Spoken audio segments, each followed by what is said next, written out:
दोस्तों, भगवान श्री कृष्ण की कई कथाओं को तो आपने सुना ही होगा।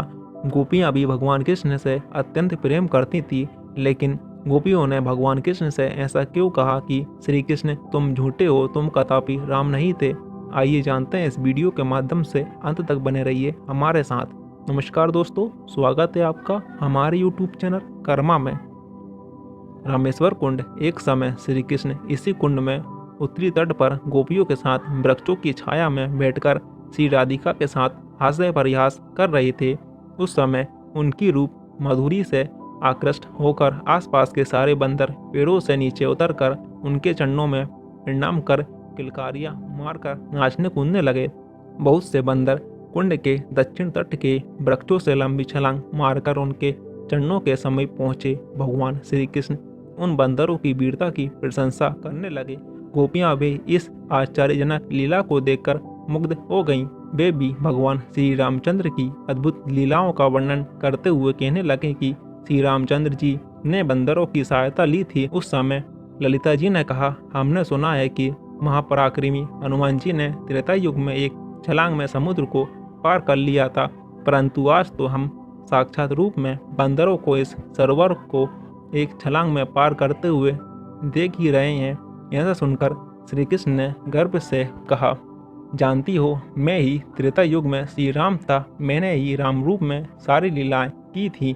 ललिता जी श्री रामचंद्र की अद्भुत लीलाओं की प्रशंसा करती हूँ बोली, तुम झूठे हो, तुम कदापि राम नहीं थे, तुम्हारे लिए कदापि वैसी वीरता संभव नहीं है। श्री कृष्ण ने मुस्कुराते हुए कहा, तुम्हें विश्वास नहीं हो रहा है, किंतु मैंने ही राम रूप धारण कर जनकपुरी में शिव धनुष को तोड़कर सीता से विवाह किया था। पिता के आदेश से धनुष बाण धारण कर सीता और लक्ष्मण के साथ चित्रकूट और दंडकारी में भ्रमण किया तथा वहां अत्याचारी दैत्यों का विनाश किया है।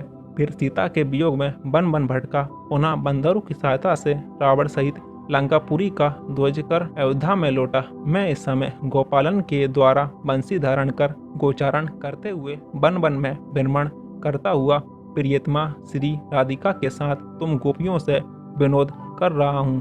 पहले मेरे राम रूप में धनुष बाणों से त्रिलोकी कांप उठती थी, किंतु अब मेरे मधुर वेणुनाद से सभी प्राणी उन्मत्त हो रहे हैं।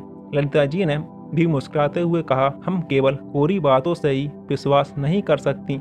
यदि श्री राम जैसा कुछ पराक्रम दिखा सको तो हम विश्वास कर सकते हैं। श्री रामचंद्र जी 100 योजन समुद्र को भालू कपियों के द्वारा बंधवा कर सारी सेना के साथ उस पार गए थे। आप इन बंदरों के द्वारा इस छोटे से सरोवर पर पुल बंधवा दें तो हम विश्वास कर सकते हैं। ललिता जी की बात सुनकर श्री कृष्ण ने वेणु ध्वनि के द्वारा क्षण मात्र में सभी बंदरों को एकत्र कर लिया और उन्हें पिछतर शिलाओं के द्वारा उस सरोवर के ऊपर सेतु बांधने के लिए आदेश दिया।